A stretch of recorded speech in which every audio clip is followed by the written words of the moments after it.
you missed that exercise, that window, yeah, and you didn't go to register, update and see if your name is still there, you will not participate unless you're in that area. And when some people, they are known in that area, the chairman says, no, this one is a resident, he voted last time, you know, maybe, but if not, you may end up going there to line up and vote, and you're not on the register. But also important thing that I want to let Ugandans know. Now, during the presidential, parliamentary, and other elections, because it was secret ballot, after voting, you were directed to leave the polling station. Now here, after voting, your chairperson, please stay. Do not go anywhere. After lining up, they count, you know the winner, do not leave. Why? The chairperson must elect or appoint, he doesn't elect, he appoints. Appoint his executive. Now, if he appoints, say, Julie Nantaba Muchala Musisi, and says, as Robert Chirabo, chairman of UBC Village, I appoint Julie Nantaba Muchala Musisi, he or she has to present this person before you. Now you have the right to say, Muchala Nantaba Murogo Kuchalo, so and so's son, we don't recommend that person. Appoint another person. Right. So and so, he's a cattle thief. Sorry, I will talk about cattle so much. He's a renowned. He connives with thieves. We can't have him as a secretary for defense. So, stay around. Look at the people that are coming on the executive. Reject people you know that they're the wrong characters. Because this is your village. You know these people. Someone has just come in the village. You don't even know much about him. Because Mugaga Fucharo, then chairman says, for your defense, you have the right. That executive, much as it is appointed, you're the parliament, the committee that approves.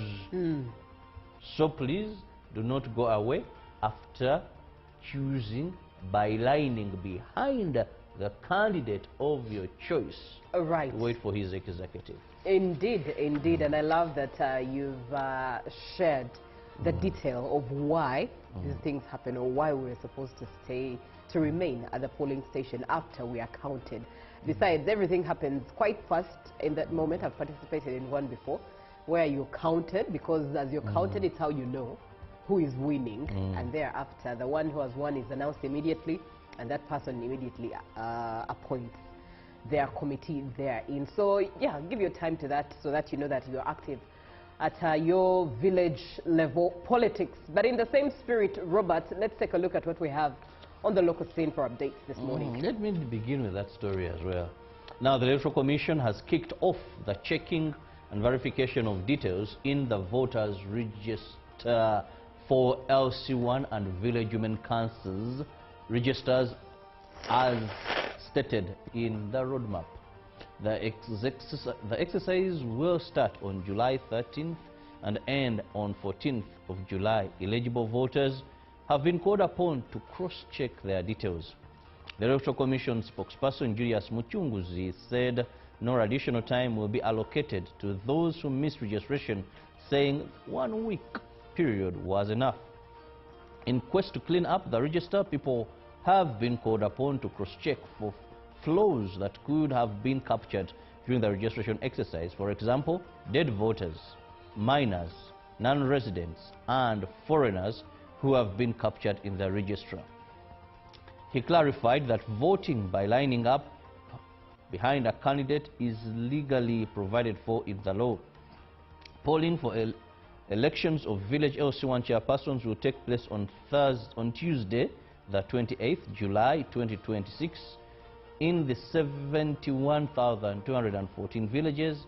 Meanwhile, the Electoral Commission has also rolled out a post-general election evaluation exercise to assess the exercise and identify the strengths and weaknesses which will inform future elections.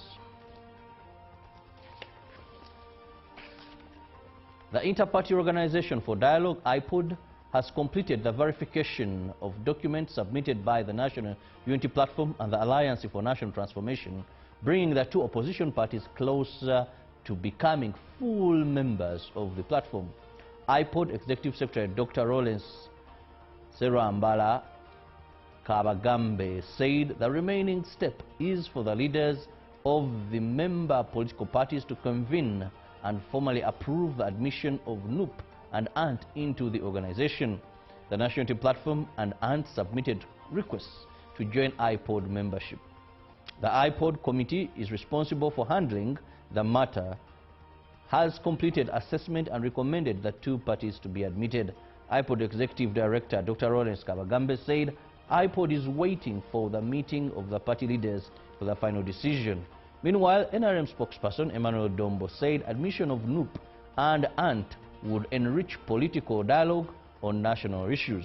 The development follows recent amendments to the law introduced by the Minister for Justice and Constitutional Affairs, then Norbert Mao.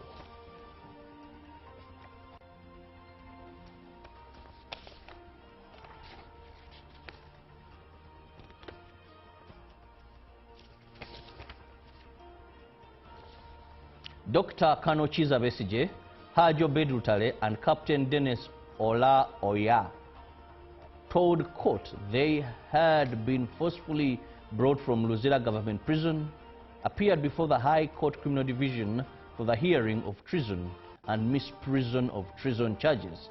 Although the prosecution led by Chief State Attorney Richard Birimvumbika was ready to commence the hearing, proceedings could not continue because the entire defense team was absent. Addressing court on his own behalf and on behalf of Hajo Bedrutale, Dr. Besije explained that their lawyers failed to attend because of a pending High Court application concerning their legal representation. The accused also informed court that they had not received any disclosure of the prosecution evidence. They alleged that their lawyers had been denied access to them and asked court to halt the proceedings until the matter was resolved. Dr. Besije further raised concern about the president's public remarks regarding their trial, but the court declined to entertain those businesses and submissions. The prosecution objected to the submissions made by the accused. In his ruling, Judge Emmanuel Baguma dismissed Dr. Besije's prayers, citing the constitutional right to a fair and speedy trial. He directed the registrar of the High Court to provide the accused with a list of state briefs, lawyers from which they may choose legal representation. Justice Baguma further ordered the prosecution to disclose all evidence to both the accused and the state brief lawyers selected to enable the case to proceed without unnecessary delays. The court also ruled that the private lawyers chosen by the accused may work alongside the state briefs lawyers. The matter was adjourned to the 15th of July this year for mention. The Deputy Inspector General of Government, Dr. Patricia Achen Akiria, has called upon Entebbe municipal councillors and technical officers to uphold integrity, transparency and accountability if they are to serve the public. She was opening an induction and capacity building workshop to equip elected leaders with the knowledge and skills to effectively execute their duties. Entebbe municipal councillors and technical officers began a two-day induction designed to strengthen their understanding of leadership principles, roles and responsibilities to enhance effective service delivery. Officiating at the opening ceremony, the Deputy Inspector General of Government, Dr. Patricia Ashen Okiria, urged the leadership to remain committed to ethical leadership, transparency and accountability in the execution of their duties. The Inspectorate of Government continues to receive complaints from several local governments, including Entebbe Municipality, citing concerns over the allocation of stalls in the newly constructed Chitoro market. The induction will help councillors understand their roles, legal mandate and operationalize of government ways of doing work plus operational environment of local government. Meanwhile, councillors who attended the workshop were optimistic The knowledge will enable them to serve their communities. And with that, I hand over to Julie for international stories. Right, thank you very much, Robert. Now on to the international scene. We're starting off with matters YouTube and social media. YouTube is still recommending eating disorder videos to teenagers users a year after new rules were introduced to curb harmful online content. This is according to new research. The Center for Countering Digital Hate, CCDH, set up a stimulated account for a 13-year-old girl viewing unsafe diet and body image content for the first time. It found 1 in 10 videos recommended by YouTube's Up Next algorithm featured thinspiration, extreme calorie restriction, or other harmful material, although the situation had improved over the past 2 years. Google, which owns YouTube, said it had a steadfast commitment to stopping the spread of harmful content, and the videos highlighted in the report had been removed. The findings come after telecoms regulator Ofcom said YouTube and TikTok were still not doing enough to keep young people safe and called for stronger protections. In July 2025, a key part of the government's Online Safety Act came into force, meaning sites like YouTube now have a legal duty to protect under 18s from dangerous content, including videos that encourage or promote suicide, self-harm, and eating disorders. Sites must also consider how their algorithms, the computer code which recommends new content to users, could be harmful to young people and mitigate any risks.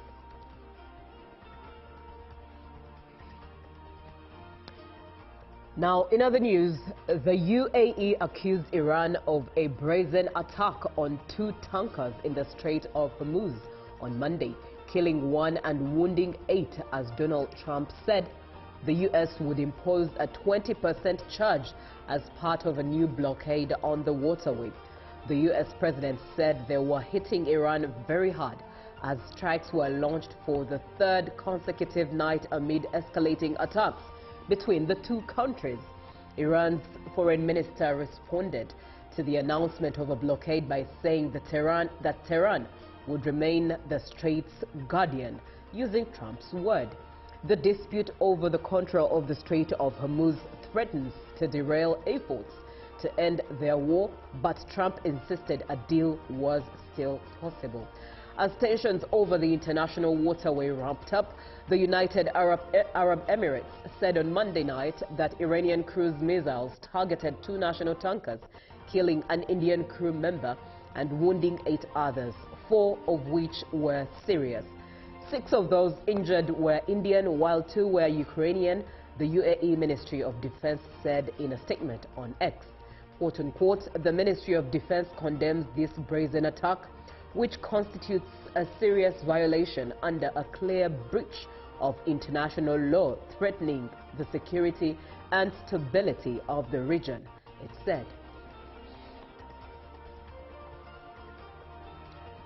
Now on to the continent. A Sudanese court has sentenced the leader of the paramilitary Rapid Support Forces, RSF, Mohammed Hamdan Dagalo, to death for war crimes, crimes against humanity, and genocide over atrocities committed in the West Darfur region.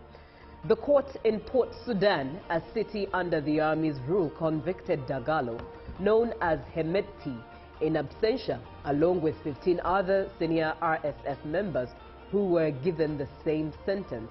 The Sudan Founding Alliance, which includes the RSF, told the BBC it was sham trial that does not even deserve a comment. The trial centered on alleged atrocities committed in the regional capital El Geneina, including the June 2023 killing of the state governor Hamis Abakar. The court also found the 16 defendants guilty of orchestrating attacks on civilians, widespread destruction and looting of property, and the targeting of schools, places of worship, and residential neighborhoods. Among those sentenced were Hemedti's brother and deputy Abderrahim Hamdan Dagalo, another brother, Alkoni Hamdan Dagalo, and the RSF's West Darfur commander, Abdul Rahman Juma Bakala. The RSF has not yet directly commented on the verdict, but has previously rejected accusations of war crimes during the conflict. Special Judge Mohammed Al-Amin ordered the confiscation of all RSF assets and instructed the authorities to seek Interpol red notices for the arrest and extradition of those convicted. And that brings us to the end of what we have on the foreign scene this morning. Let's take a dive as to what the dailies carry for us this morning. Of course, as always, we start off with the new vision. Now, government to merge 8 more agencies, affected staff, benefits listed, finance given September deadline. Moving on, we have Kazimba commends Orombi for standing firm on biblical truth and navigating realities of menopause. Well, that is in the new vision. Thugs harm a sleeping couple to death. Court orders state lawyers for Besigye, and 12,000 people receive cattle compensation. Still moving on, hunger looms after crop failure in Karamoja, northern Uganda. We continue to pray for our brothers and sisters there. For sure. And we continue to pray for all of us, ultimately, that we learn how to manage and preserve the environment and learn to have conversations on climate change. Definitely. And then also here, 4.2 billion US dollars in Uganda, according to Envoy. And those are some of the stories that you can take interest in the new vision. No, but still they're interesting. Now, looking at the Citizen, that is in Tanzania, gold boom masks mineral diversification challenge. That's the headline in the Citizen. Also, focus, discipline key to attaining $1 trillion economy, says former CS Sefiu. And Samia defends Tanzania's human rights record. Also, how rogue SIM registration agents fuel online fraud. And inside Tanzania's drive to prepare job-ready, marketable graduates. That's another story to look into. And Matters Intervention, gaming board steps in to block compulsive gamblers temporarily. Now let's look at the Daily Nation representing Kenya. No clear winner. That's the headline. There would be no outright winner if a presidential election were held today. Wonder why? Get yourself a copy of the Daily Nation. And looking at the State House race, of course, therein as the percentages vary with those contending. Now, also looking at presidential flag bearer in line with the opposition. It's a political season heated up in Kenya. Healthy Nation, sunscreen safety. What's really inside your bottle when it comes to your sunscreen? And also university to pay students for missing marks. Also, Olkalu seat campaigns end as court suspends MP's 1.5 million shillings fine.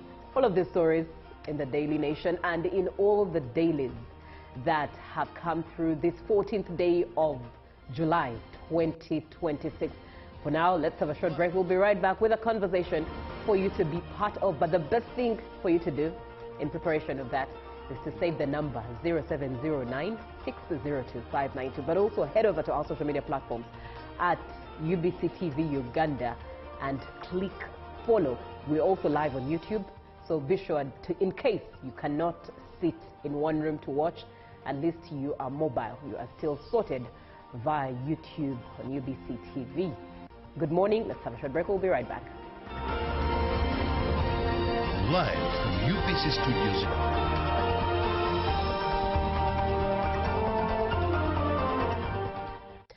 A very good morning to you. Now, YouTube is still recommending eating disorder videos to children a few years after the disorder or the harmful online act had been stopped and condemned. Now more of that story as we give you the updates from the foreign scene. But for now, good morning to you.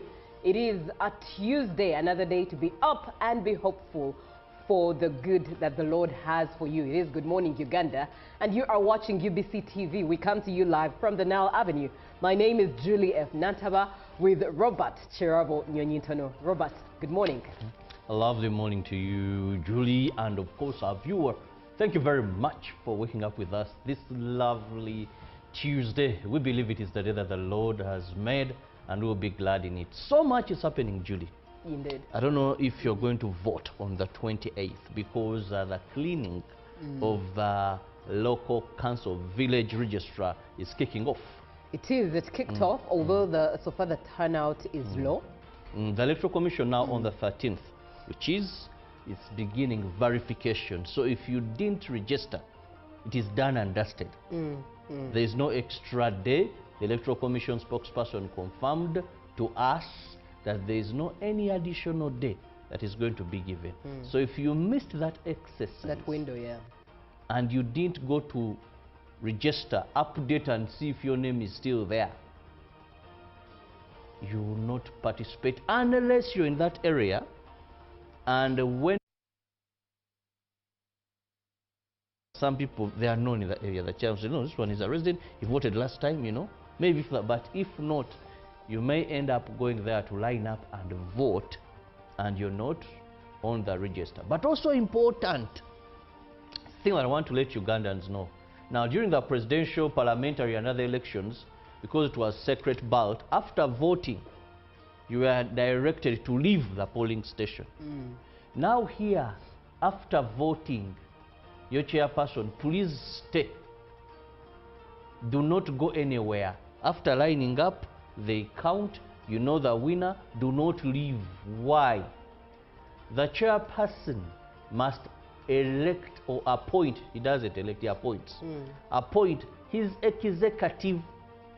Now, if he appoints, say, Julie Nantaba Muchala Musisi, and says, as Robert Chirabo, chairman of UBC Village, I appoint Julie Nantaba Muchala Musisi, he or she has to present this person before you. Now you have the right to say, Muchala Nantaba Murogo Kuchalo, so and so's son, we don't recommend that person. Appoint another person. All right. So and so, he's a cattle thief. Sorry, I don't talk about cattle so much. He's unrenowned. He connives with thieves. We can't have him as a secretary for defense. So, stay around. Look at the people that are coming with the executive. Reject people you know that they're the wrong characters. Because this is your village. You know these people. Someone has just come in the village. You don't even know much about him. Because Mugaga Kucharo, then chairman says, or your defense, you have the right. That executive, much as it is appointed, you're the parliament, the committee that approves. So please do not go away after choosing by lining behind the candidate of your choice. Right. Wait for his executive. Indeed, indeed. And I love that you've shared the detail of why these things happen, or why we're supposed to remain at the polling station after we are counted. Besides, everything happens quite fast in that moment. I've participated in one before where you're counted, because as you're counted, it's how you know who is winning, and thereafter. Pick of the day on UBC.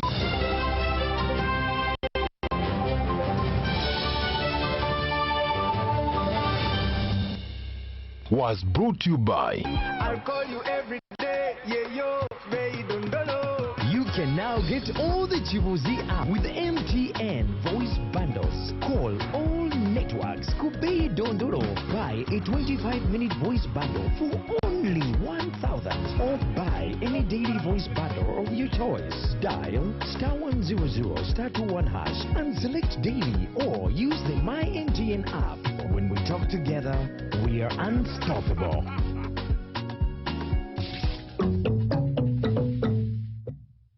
question is, what is the difference between rental tax and income tax? How comes I'm paying both taxes on my own premises? If you want to have a tin, but you are not making any income, obligation to continue filing your nil return. Commissioner General to invest in taxation. When people understand taxes and they know the importance of taxes and they know the fair assessment of these taxes they're supposed to pay, I think everybody will embrace taxation. As banning groupage cargo clearance protects small traders who cannot afford to import full container loads individually and rely on consolidation to remain competitive. Cargo to come in groupage is consolidation, it's legitimate, and we can't ban it. What we have banned, or what we have stopped, is the use of container leaders. Now, Fiona, the good news I have for you is that among the new tax proposals, Now you can get direct answers. Send your tax-related questions via WhatsApp or SMS to 0790-141-887 and the Commissioner General of URA, John Musinguzi, will personally address them. Tune in to UBC News Tonight every Monday and Wednesday for expert insights and clear explanations. Booza Commissioner. In a nation hungry for truth, a world where every story matters, there exists a beacon of trust and reliability. For decades, they've been our voice and our window to the world, holding the mirror of our history. With 4 TV stations and 11 radio channels spanning 27 languages, they stand as guardians of information, defenders of truth. With Mascari Heritage Advantage, they uphold every citizen's right to reliable and free information. Their archive stories shaped our past and illuminate our present. Yet now, as new challenges arise and the world evolves, their mission faces its greatest test yet. Be part of our journey and let's navigate the unknown, uncover the untold, and safeguard our future together. Intersection of trust and truth. Because to UBC, your story, and every voice matters. UBC, inspiring Uganda. Live from UBC Studios in Kampala, this is Good Morning Uganda.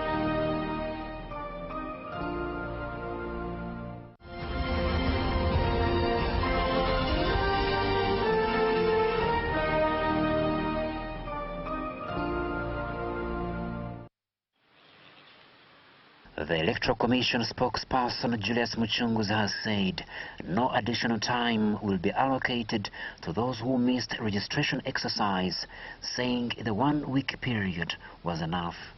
There are people who say that there are people that missed the registration. That phase for registration ended.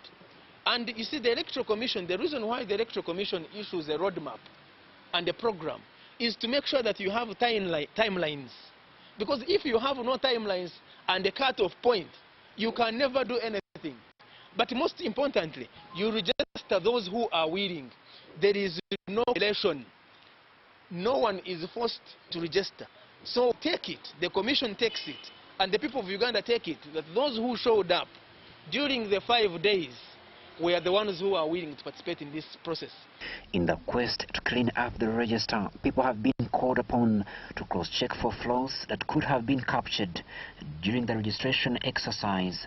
For example, dead voters, minors, non-residents, and foreigners. Now, this period of 13th, today, Monday 13th, and tomorrow 14th of July, people are going to come and say,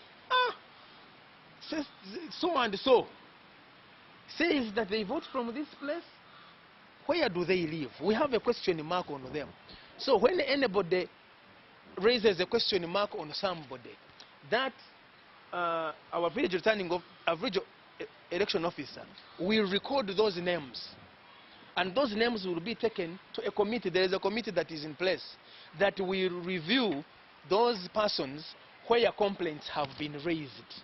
He clarified that voting by lining up behind candidates is legally provided for in the law. Polling for the election of Village S1 chairpersons will take place on Tuesday, 28th of July 2026 in the 71,214 villages. The voting for these LC1 chairpersons and women council and committees elections is going to be by lining up. We want the viewers and listeners to understand that lining up is provided for in the law. It is not a creation of the Electoral Commission. The Electoral Commission follows the laws that are in place. On the 28th of July, when we are electing the village chairperson, LC1 chairperson, lining up will be at the same time across the country. What that means is that you cannot line up in two places at the same time. So there are safeguards in place to make sure that there is no cheating, there is no manipulation.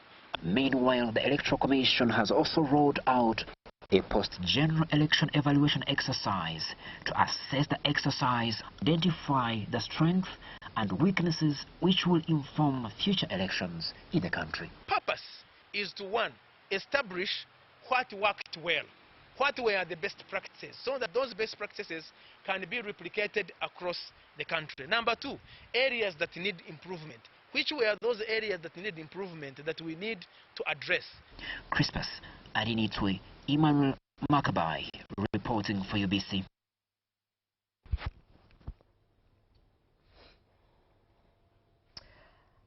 A very good morning to you. Welcome to Good Morning Uganda, and welcome back from that story on LC1 elections and the journey to the final day of voting. Voting will be on the 28th of July 2026. On the 23rd it will be for women local council elections, and then the 28th it will be for generally LC1 chairpersons. Welcome to the show, and we are looking at why exactly there is a heavy investment when it comes to those contesting for this position of LC1 chairpersons. If you are active in your village politics, or even if you're not active, but you see the environment, you see posters, you see campaigns going on door to door, in one way or the other, in whatever creative manner, there is something to show you that there's some form of election going on. To some, there's even a shock of, oh, there's still elections, when you see posters pinned up and put up in the different places of your village, with the recommendations that require one, rather with the requirements that require one to participate as a candidate for LC1 elections, one being 18 years and above, two being a resident of that village, and that's basically it. No academic qualifications per se. What exactly causes those contesting to heavily invest in their campaigns? And that's why we ask you what causes those contending for LC1 chairperson positions to invest heavily in their campaigns. Share what you think out of experience and what you see to 0709 602 That is via WhatsApp. You can also go onto our X-handle at UBCTV Uganda, and the hashtag is UBCGNU. My name is Julie F. Nantaba with Robert Chirabo Nyonyintono. Robert, how is the environment at yours? What have you seen? What have you witnessed? Have you had a public address system going through your village for a particular candidate? Paint a picture of what it's like. First, I must say it is very interesting the way politics has changed over time. Right. I'll give you an example. Yesterday I visited Muzei, and we were talking politics, more so LC leadership. Right. We've had a chairman back home, I think, who has been the LC chairperson since I was in senior 4. Wow. Yes, I think. So we were discussing, and he told me, Robert, things have changed. And we don't know what is happening in these offices. Right. He said, while we were young, I was once nominated as a chairperson. Because this is what would happen. They would call for a village meeting. Then on that village meeting, one of the issues on the agenda is voting for the chairman, because the other one, his term has elapsed. And people who have gathered, and of course those days village meetings were very important. Right. The entire village would gather. Someone will even tell you, you can't come to visit me that day. Do you know Luchiko Recharo? Now, told me someone would stand up and they would choose people of substance in the community. And you raise your hand, I've nominated Chirabo Robert Nyonyintono. Chirabo is not even aware. And also says, I've nominated Julie Nantaba. I've nominated Nagawa Kathe. Now, others saw the person say, now we have Chirabo, we have this and this. Can they come and say something? First, the people have nominated, are they willing?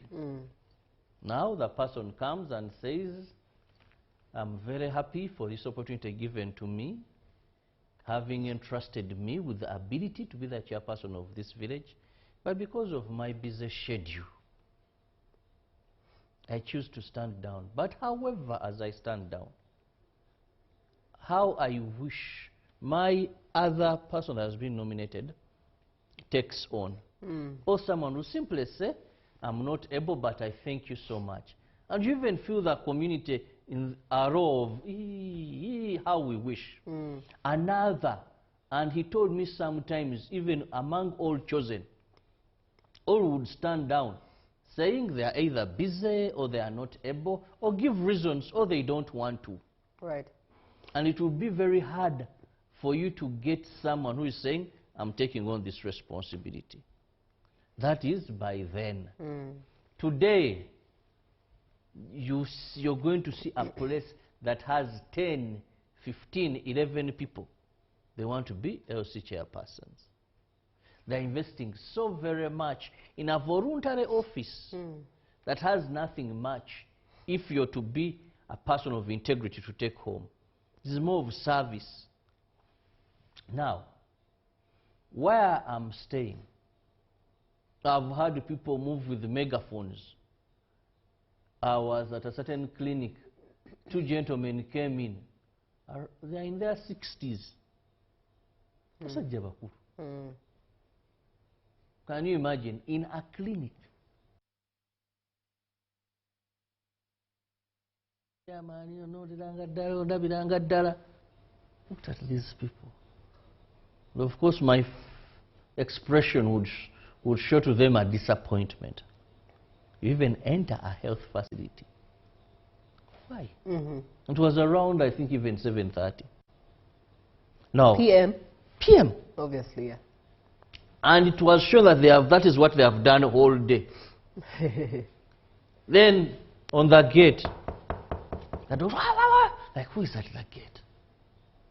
Sebo mukuru kusaba ogende wewandiise era olunaku lw'okulonda bwe lutuuka nze gundi jakuba muwulize otewandiisa tojja kulonda. I asked him, have you come to mobilize us to go and register or to vote for you? Or to vote for you. Says, because if you don't register, you can't vote for me. So then I said, you're a smart person. In my heart, I told him, you're smart. He said, I can't ask for your vote if I've not mobilized you, because you won't be a voter. So I must first of all mobilize you to go and vote, even if you don't vote for me. But that is not what I want, sir. What I want is your vote.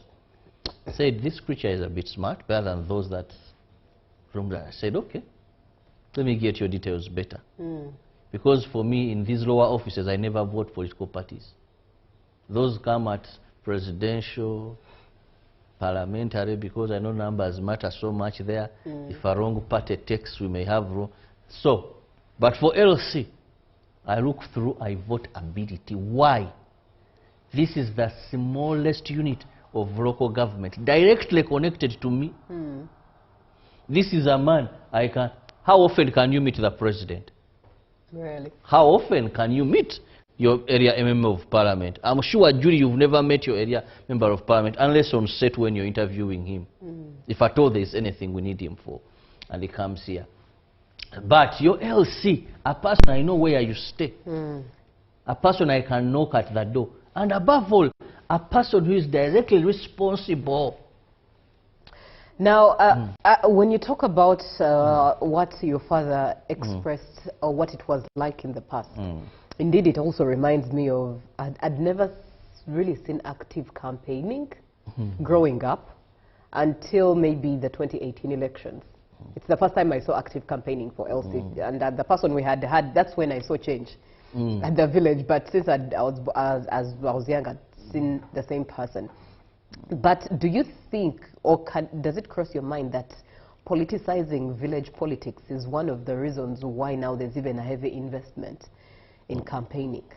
Because if you think about it now, Barazas, last week we had a conversation with the Honorable Richard Todwong, and he was telling you what the Barazas they were going to have from the 10th of July to see which candidate would represent them. And at the village level, you'd expect less of that, in line with service and someone who's closest under your nose. But do you think it's now one of the reasons why it has stretched that far, that now it looks like a campaign for member of parliament or presidential?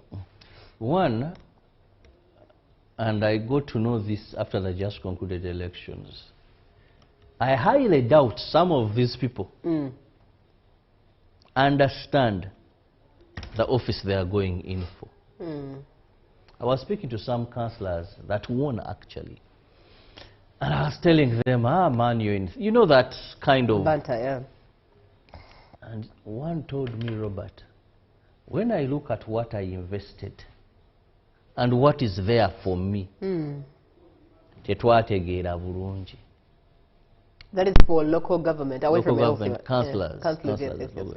He said, the investment I put in vis-a-vis the reality of what I'm going to get, right,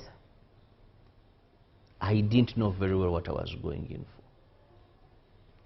Some of the people we see invest in these offices. So that shows that his heart was on the side of earning when he gets there, and not on the side of service. Don't you be deceived, fellow Ugandans watching us. Don't you be deceived that most of the politicians we see today in politics are there to serve. It is money. It is greener pastures. Very few, and I'm not saying all of them are not there to serve, but very few, very few. If God is to come and check hearts, and you ask our leaders check that how many of you, and exposes how many of you fought tooth and nail to get to parliament because you wanted to serve Ugandans? How many of you fought tooth and nail to be those district whatever councillors because you felt the urge to serve Ugandans? Many will, their answer will blankly be, one of the most paying jobs today is being a politician. Others, the respect, class, status. Honorable,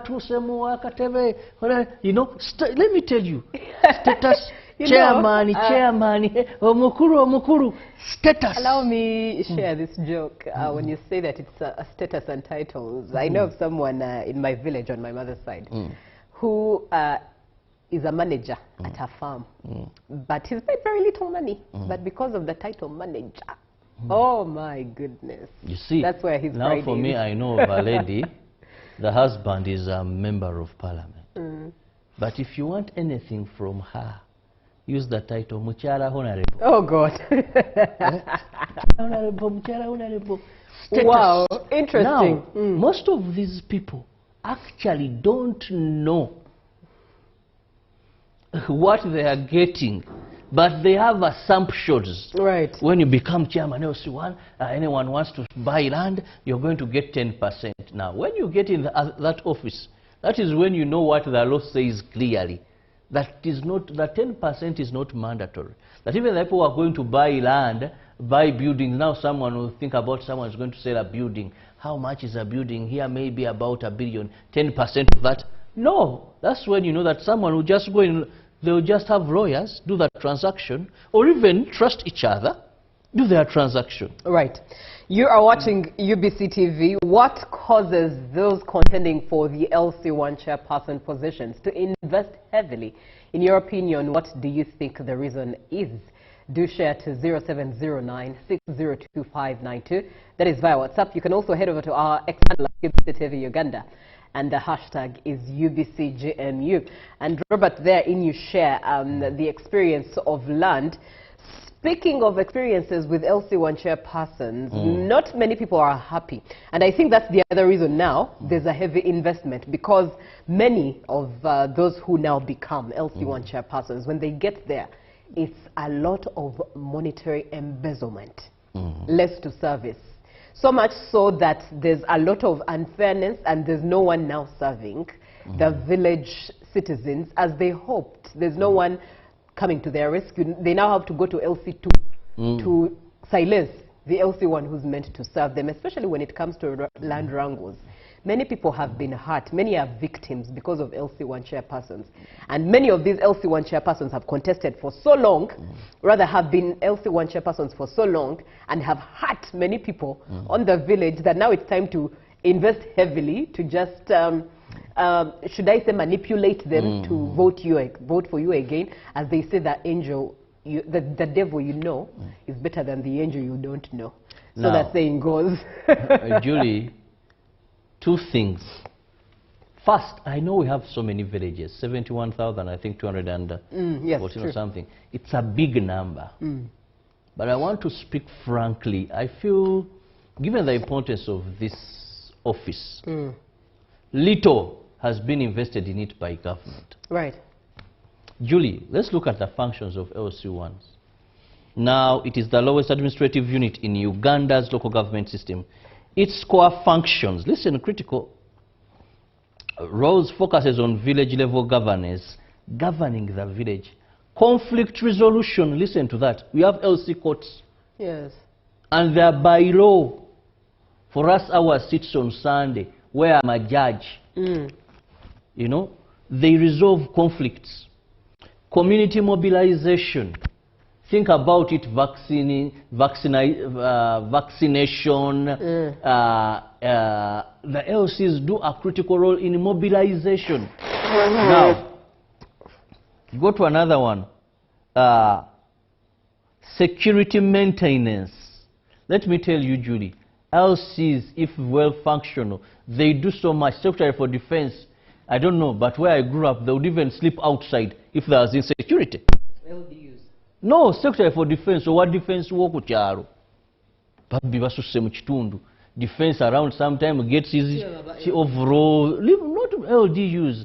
That this person among the committee, the defense, or what defense, that, I don't know where I grew up, but that person on the village, if there was insecurity, you would elect someone. We had one sometime back called Sechitoleko. The man would even, with a panga, a stick, mobilize some youth. You get it? They patrol the village, they would arrest, they would even fight insecurity. Now, you move to acting a vital link between government. Remember COVID-19, how these LCs, government was using them, if you remember very well, during food distribution. So LCs play a critical role. Now, this office has no facilitation. I'll give an example. I've been on these LCs, much in the Mubarak, Kampala here. Now, you don't have an office as the chairperson. People use your home. So you have to rent. They have fought at night. Running to Erosom. Then you open that door, your kids are sleeping. You see that drama. Then this one, resolutions, these problems here and there. So you're tempted to find some finances, rent an office. In some communities, people bring bed bugs in your house. Second, my sitting room is not a public place. Because I'm chairman LC1. So my house becomes a public place? Definitely not. But getting a one room like this, how much, a relatively fair fare can you pay a month? Say 250, 300. Because you're going to put your office again, you know. So a month This office is not facilitated at all. Right. Because when the facilitation, they talk about a percentage of the collection within that area. Operationalizing that becomes a problem. Then every month, because the chairperson, I think, gets 10,000. 10,000 a month. A year, that is 100. 120. That is supposed to 112 that is given to him, I think, at the end of every year. But many never get that money. Even that during this tenure, I've never seen that money coming through. So it is not facilitated. You need paper to write on. Right. Now, why sometimes these people become a problem? Of course, you must have integrity and vote for people of integrity. If I have an office I'm paying, I have furniture. Stationary. Stationary.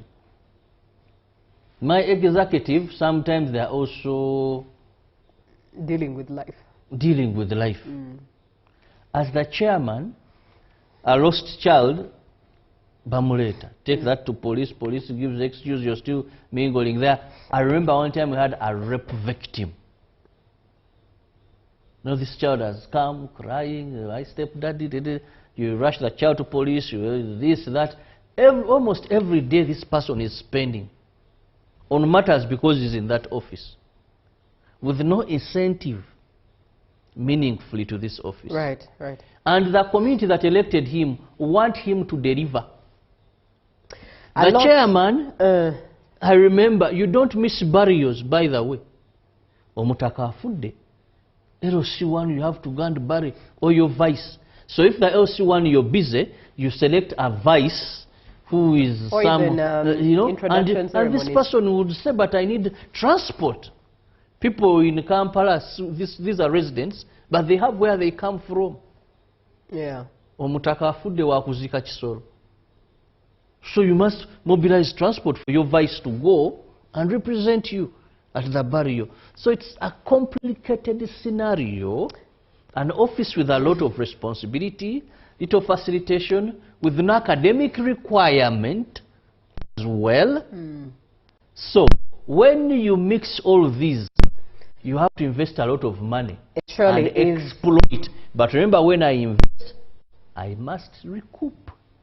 What causes those contending for LC1 chairperson positions to invest heavily in their campaigns? Do share your opinion to 0709602592. Of course, we begin to close this conversation as well, but it does continue at UBC TV Uganda, that is on X. And there are pertinent issues. I wish time would allow us, unfortunately not, to even speak into just the statistics, you know. Robert, if you think about it, it's rare to find youth participate as candidates for LC1 chairperson. But even looking at gender balance, only 3% of women are village chairpersons. And some people despise this office. People want a district chairperson, member of parliament, councillors. That is why when you go to most of the areas, I'm sorry to say, when their chairpersons come, and the residents in this area, you can faint. Allow me read some of the comments coming through from our viewer. Thank you so much for being on. Good morning, UBC. Me, I think it increases their chances of winning, since in their minds, they know that no money, no votes. And good morning, corruption is almost a mental problem in Uganda, and when anyone talks about leadership aspirancy, most people think of money fetching, not serving. I have realized that everywhere people are no longer thinking about humanity, since almost everyone respects money and nothing else. I want to assure the public that if we don't change the appetite for money, everything is to collapse and we shall suffer a lot than the way we are suffering now. Katwesi J. Johnson in Kabowa. Good morning, Uganda. LC1 office is actually not small as people think it is, because it carries a lot and handles a big authority as far as the village is concerned. Imagine every land transaction the chairman has to sign and get some percentage, and many more businesses that pass through that office. This is Edson Mohanji in Entebbe. Good morning, UBC. Netherlands, Billy Brazen. LC leaders mostly this office have no operation funds, so it is used as a way of also getting supporting funds from the village members. It turned to a business now. Thank you so much for being on the show. The conversation does continue on our X handle, but we close it here as we make way for GMU Tourism Express Business with Robert Chirabo and the agenda with myself. Good morning. Of course, looking forward to the highlights in case you missed the matches of the World Cup. Highlights there will also be coming in a little later on. But for now, let's have a short break, and tourism is up next. Good morning.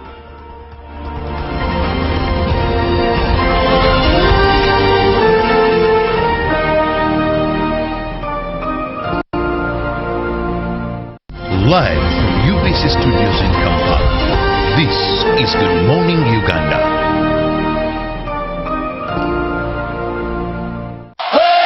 The World Football Spectacle is here! From the vibrant cities of Canada, the passion of Mexico, and the grand stages of the United States, the FIFA World Cup 2026 is set to ignite the planet! Every goal, every save, every moment of glory, live and unforgettable on UBC TV and all its radio stations. From the streets of Rio to the night and day. Follow Africa's finest, football's biggest stars, and the battle for the most converted trophy in world football. Where legends rise, dreams come alive, and history is made. UBC is the home of the FIFA World Cup 2026. Stay tuned to UBC TV and all UBC's radio stations, bringing the world to Uganda, one match at a time.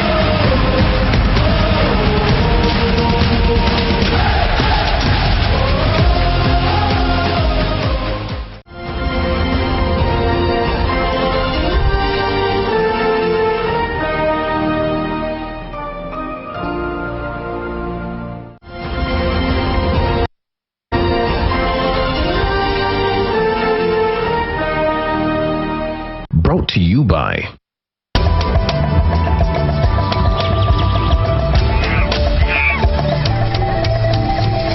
Uniquely Ours. Explore Uganda. Hujambo, kwa majina naitwa Neli Ngipida, nimetoka Kenya, nchi jirani. Nimetembea Uganda kuja kuhudhuria event ya POATE, that is Pearl of Africa Tourism Expo, from 20th to 24th. Nimepata fursa ya kutembea Uganda. Leo tuko Bwindi forest to trek and see the gorillas. We did a road trip, an 8-hour drive, which was very scenic. We had so many stops along the way, and we really enjoyed the countryside. It's very beautiful, green and lush. Yeah, so at the moment we are halfway through our trekking. We've climbed, I think, 2 or 3 hills so far. It's tough, but I'm very sure it's very rewarding when we get to see the gorillas. So we started preparing at 5 because we were told the trekking starts from 7:15. So I was awake by 5:30, gotten ready with my gear. We needed to have a raincoat just in case it rains in the forest, and you know, you never know what to expect really. And of course we had good boots. Someone helped me tie them up and ready for the trek. Yeah, and then we had our breakfast at around 6:30. Yeah, 6:30 or 7:15 thereabout. And yeah, we were driven to the gate, and the wonderful guides here took us through all the regulations and the rules of the park, and here we are.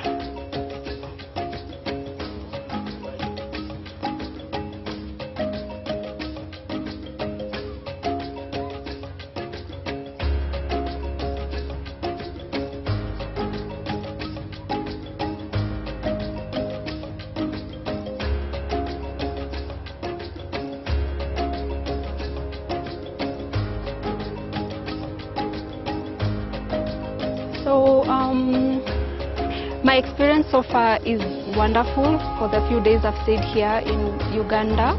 and I'd like everyone to come and visit Uganda, experience the gorilla trekking.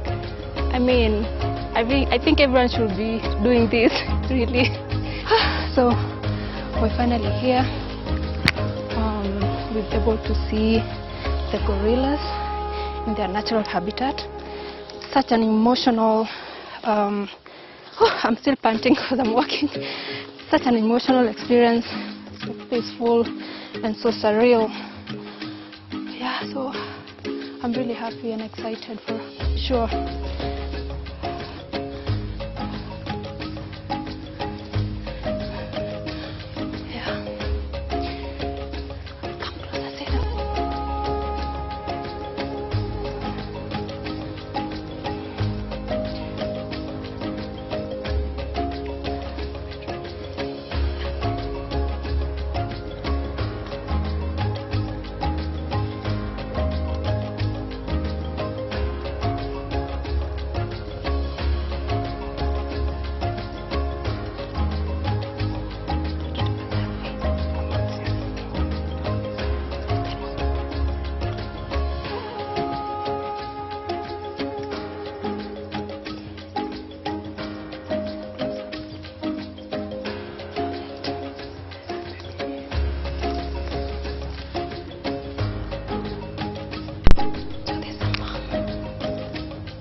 Yeah, so welcome to Pearl of Africa.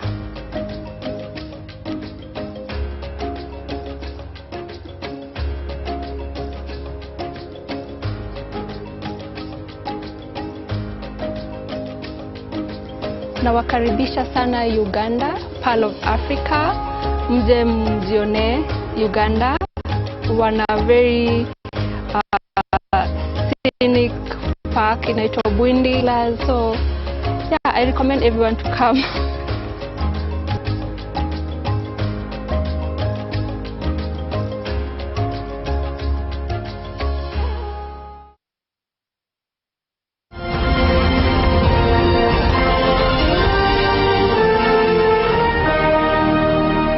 Brought to you by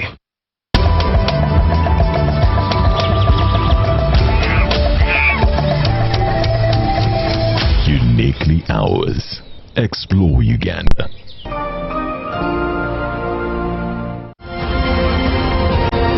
Live from UBC Studios in Kampala, this is Good Morning Uganda.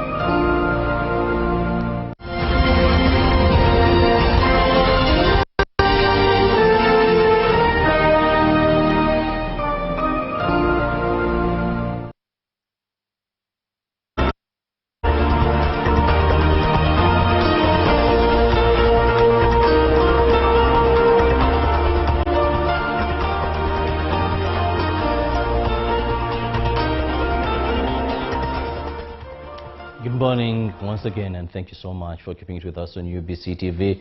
Welcome to Business. Now in Business today, authorities in Lira City are demanding government to explain reported suspension of plans to upgrade 9 key roads that were earmarked under the Akibwa Olympic Stadium project. Let's take a look at this.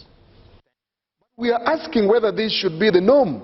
Concern is mounting in Lira City after works on 9 roads covering a combined distance of 18.3 kilometers intended to support the Akibwa Olympic Stadium project were put on hold. And 9 roads were earmarked for construction. However, we note from the reports we received that the construction of these roads have been halted.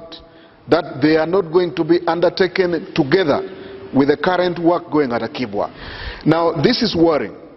The roads would improve accessibility to the stadium and ease movement within the city as Uganda prepares to host a major international sporting event. The city, in their wisdom, left almost all the roads in the city east that should have benefited from the World Bank UGMI project. Almost all the critical roads in Lira City East Division may not be undertaken. I think only 2 roads. So this causes a big imbalance of development, which does not rhyme with the objectives of the UN Sustainable Development Goals and does not fit in the national development project programs in terms of equitable development.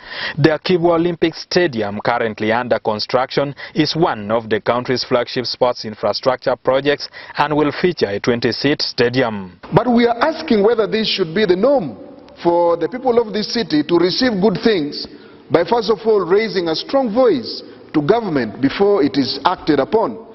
I've not heard this about Hoima Stadium. I've not heard this about other developments in the country. We are engaging all of them. Ministry of Works, Ministry of Education and Sports, and particularly National Council of Sports. And the earlier we get this decision, the better for us. Lira City Mayor Sam Atul says the roads would connect visitors and residents to the stadium, and leaving them unfinished would diminish the value of the multi-billion-shilling sports complex. If it were not for this arrangement, maybe we would have picked it to use me. If it's supposed to be paved by us as City Council under use me, it does not catch up with the time. And that's why we still insist that government should come out clear and tell us. The city leaders say the success of the Akibwa Olympic Stadium depends on the facility support to the infrastructure that connects it to the rest of the city. Ediulwa, UBC News. Moving on, leaders of the Ghetto Structure Initiative in Busoga have commended President Yoweri Museveni for rolling out programs aimed at improving the livelihoods of disadvantaged youth through economic empowerment.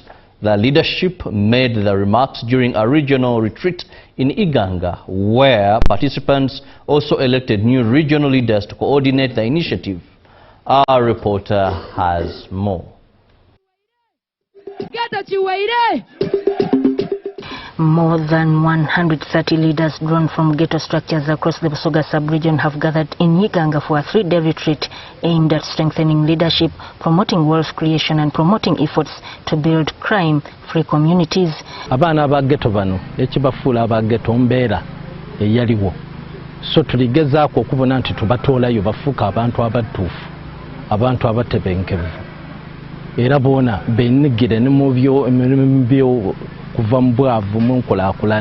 Held under the theme Empowering the Ghettos for a Crime-Free Society, the retreat brought together representatives from 131 ghetto depots across the region. Programu eno yetwatandiseewo eri kutoola abavubuka mu bwavu okubatwala mu nsi ye munaasobola okweyagaliramu ng'abavubuka nga musobola okubaako ne kye mwekolera ekinaabasobozesa okubaawo ne famire daimwe.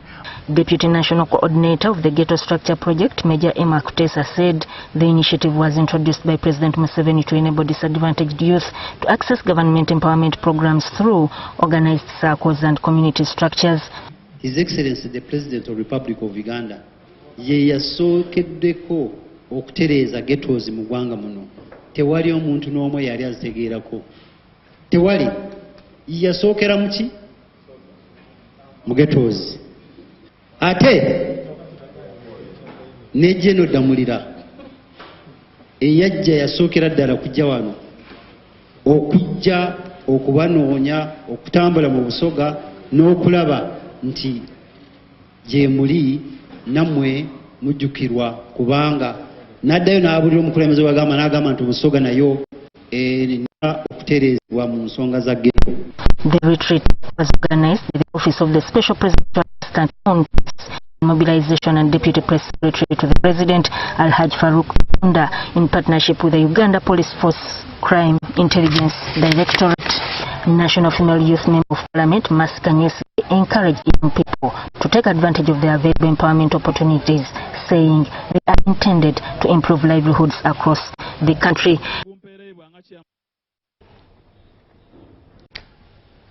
Uganda is hosting an international training on human resource development for nuclear experts in Kampala to strengthen workforce planning and promoting the competency and welfare of personnel working with nuclear technology. Now, the chairperson of the Atomic Energy Council, Sam Chinyera Oboya, said the training will help regulate bodies, identify future human resource needs, and establish sustainable workforce development plans.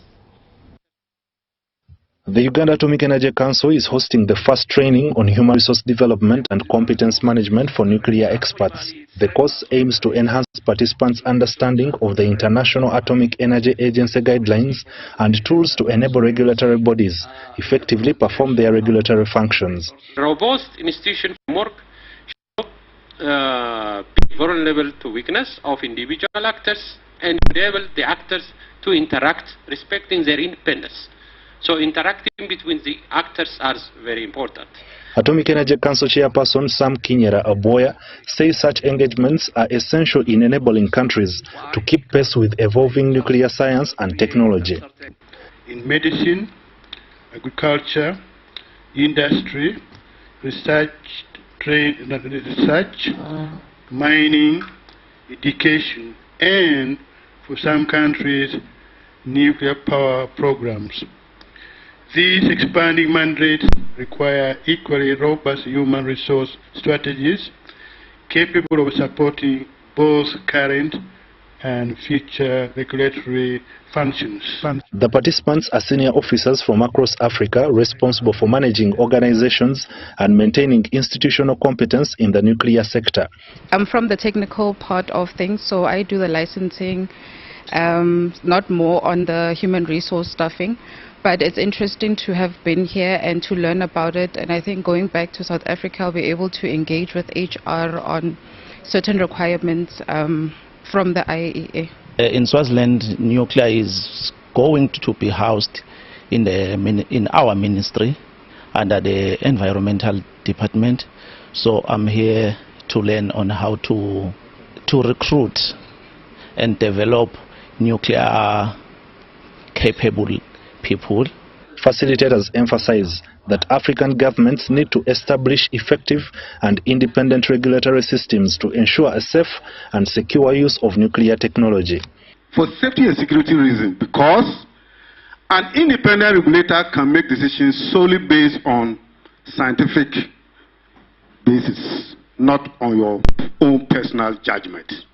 Regulators don't make judgment based on your personal opinions, but facts and figures based on science.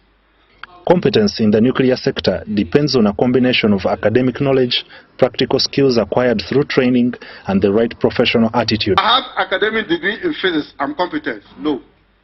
You only had one component of it. I've been trained as a radiation protection professional. Now, how did you get that training? You had education before, right? Without that education, you couldn't have been trained. These two are there. They can build your skills. But if you have a bad attitude, you can't perform your work. You can't relate to others.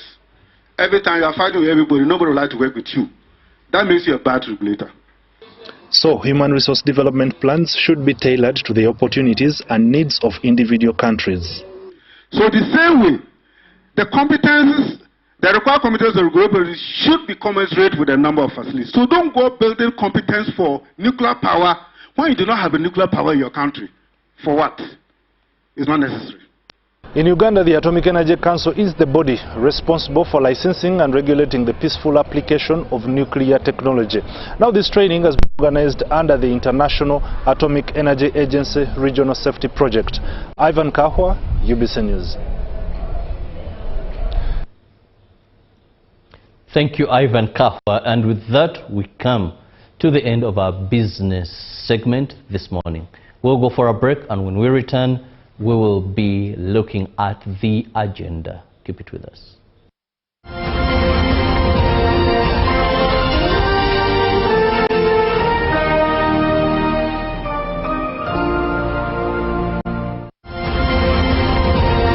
Live from UBC Studios in Kampala, this is Good Morning Uganda.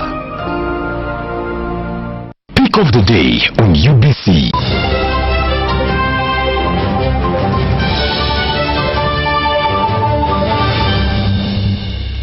Was brought to you by I'll call you every day, yeah yo, baby don't know. You can now get all the Chibuzi out with MTN voice bundles. Call all networks Kubei Dondoro. Buy a 25-minute voice bundle for only 1,000 or buy any daily voice bundle of your choice. Dial *100 *21# and select daily or use the My MTN app. When we talk together, we are unstoppable.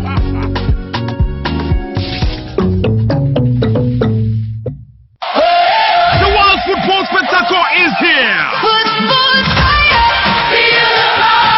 From the vibrant cities of Canada, the passion of Mexico, and the grand stages of the United States, the FIFA World Cup 2026 is set to ignite the planet!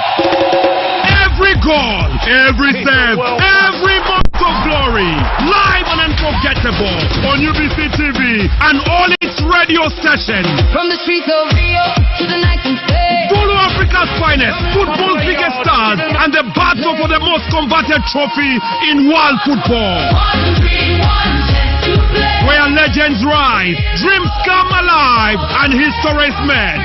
UBC is the home of the FIFA World Cup 2026. Step tuned to UBC TV and all UBC's radio stations, bringing the world to Uganda, one match at a time.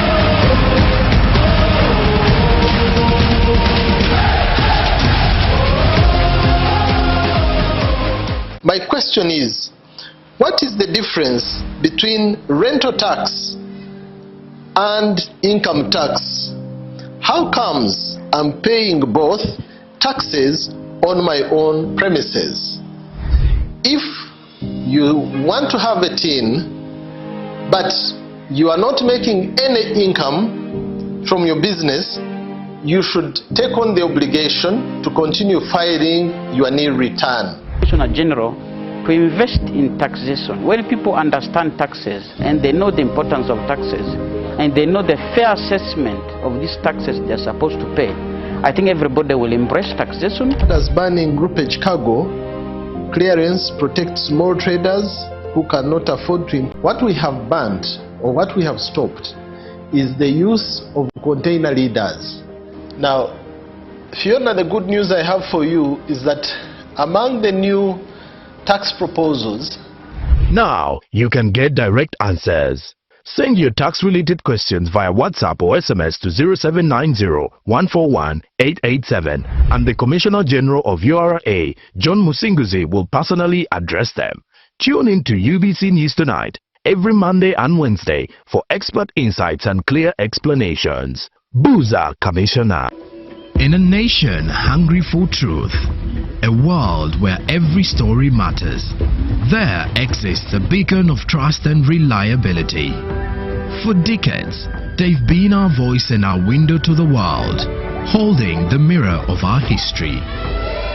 With 4 TV stations and 11 radio channels spanning 27 languages, they stand as guardians of information, defenders of truth. With Mascari Heritage Advantage, they uphold every citizen's right to reliable and free information. Their archived stories shaped our past and illuminate our present.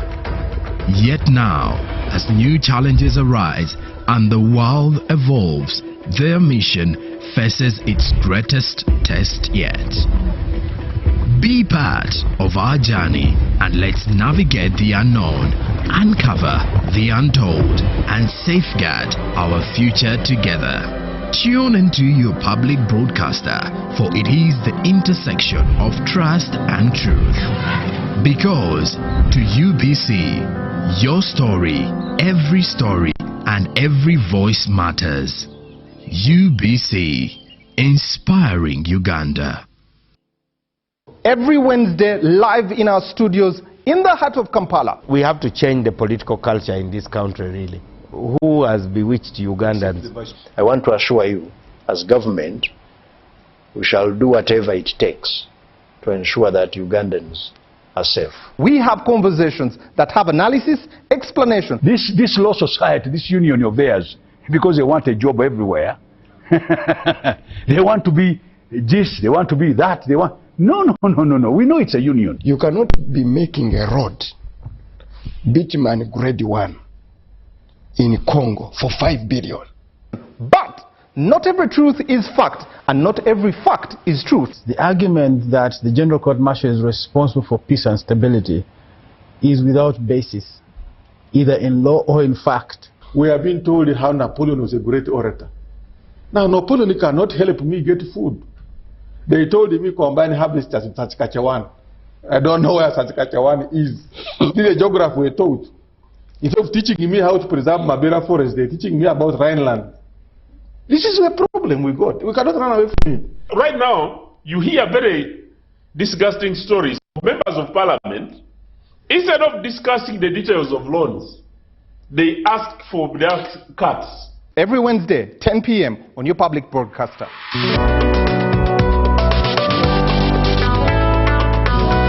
All on your public broadcaster, UBC, inspiring Uganda.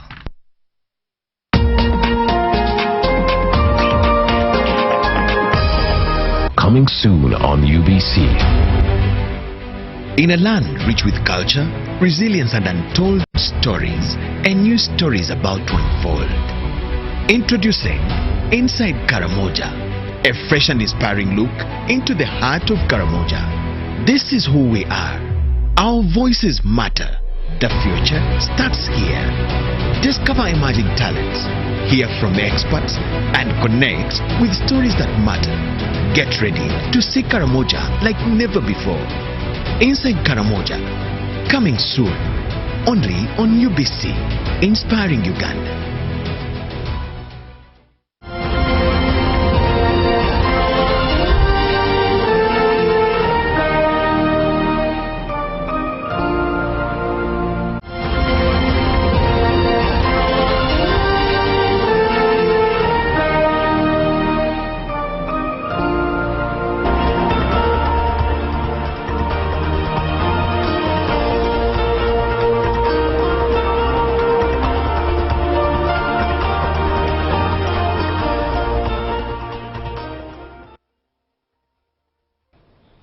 It's 8 a.m. this morning. Thank you very much for keeping it with us on UBC TV. Welcome to the agenda. I'm Robert Chirabo Nyonyitono. That is in case you've just joined us, but we are here all the way from 6:30 to ensure that we kickstart your day with vibe, but very informative discussions as well. Now, this morning we want to look at safety of children in schools in regards to Ebola.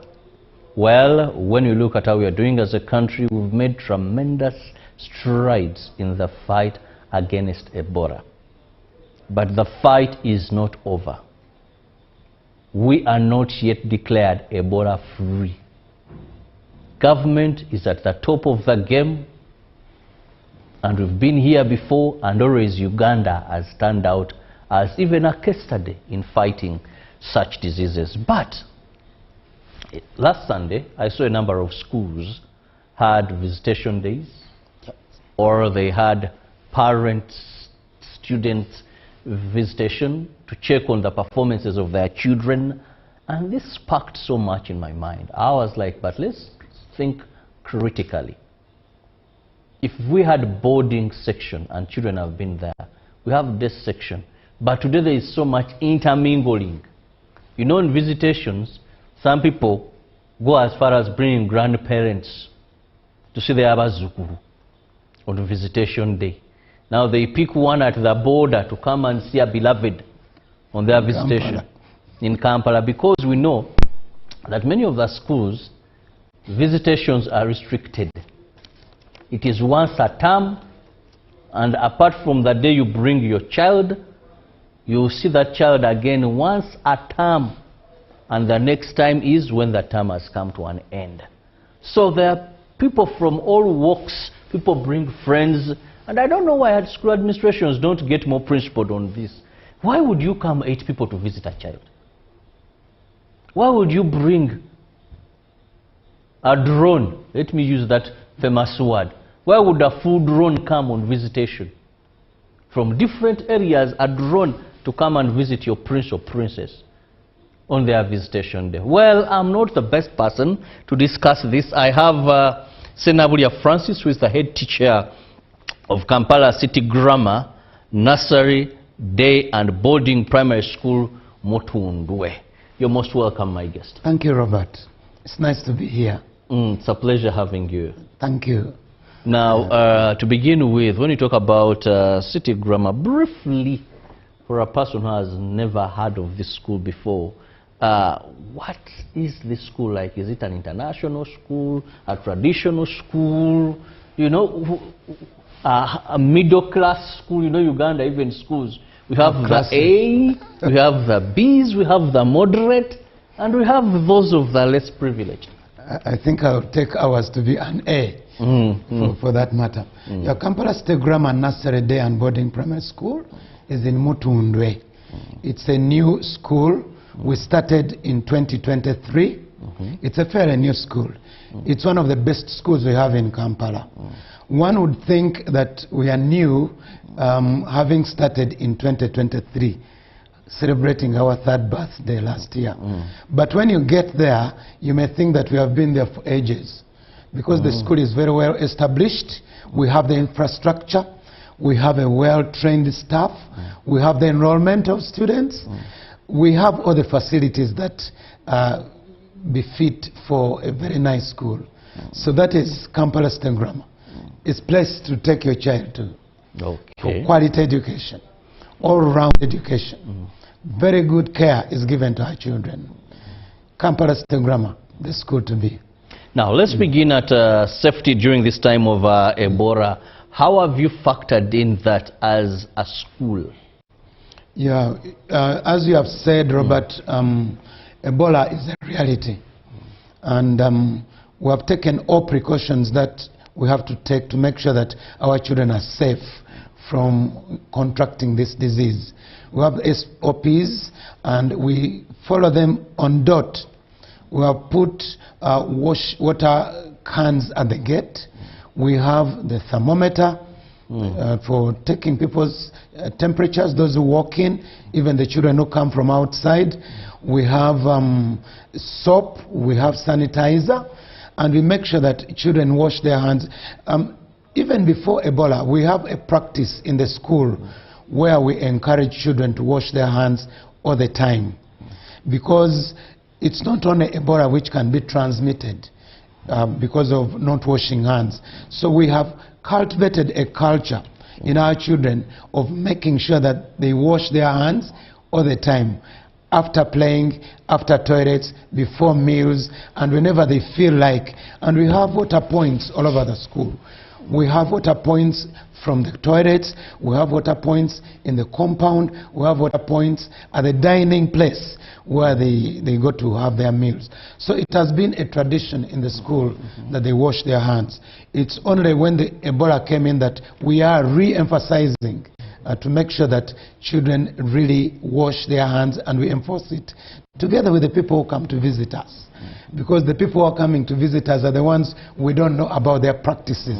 So as they come in, we make sure that they get their hands sanitized, we take their temperatures, and those who don't want to use sanitizer, because we have some people who don't want to use sanitizer, Robert, they prefer washing their hands with soap. And we have a can at the gate to make sure that they wash their hands and ensure that they are safe from transmitting the disease, just in case they could be infected. Now, very interesting, because when you say you have that at the gate, now let's also look at, we know a school has huge numbers, but how do you control these entrances? I've just mentioned I was at a certain school over the weekend, and this school, not being selective or tribalistic or any way, but we have international students there, and be more precise, the Congolese. Now, I was shocked when I saw a Toyota Hyson, the commonly known van, as drawn, and it had so many people who had come to visit one daughter, one child like this. of course with a lot of food, a lot of vibe. And it was more like a picnic within the school. An outing for the family. Yes, and I looked at it and I'm like, but okay, this is good because every parent wants the very best for their children. Some choose to spoil them in ways that they feel are very comfortable and convenient to them. Others, whatever you do, it's your child anyway. But a school, there are other children there. Yes. So how do you control this congestion and access to school? You're very right, Honorable Robert. We also had a visitation last Sunday. And we had actually a very good inflow of parents. And you're right, some parents do not come in twos. They come in plural. They really come with relatives. They even bring their old students. They all bring children in their schools, in other schools, to come and see their siblings. But what is very, very important is that when they are at the entry point, we ensure that we check them to make sure that they are not having any signs of the sickness. We did not get any cases of people coming in when they had very high body temperatures. No, we didn't. But all the people who came in yesterday, they made sure that they sanitized, they washed their hands, and they interacted with the children. What is interesting is that it's very true that our schools are cosmopolitan kind of schools. We also have children from all over. We have children from Algeria.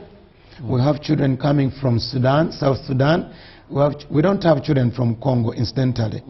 But we have children coming from Tanzania, from Kenya, from Uganda, and from parts of Uganda.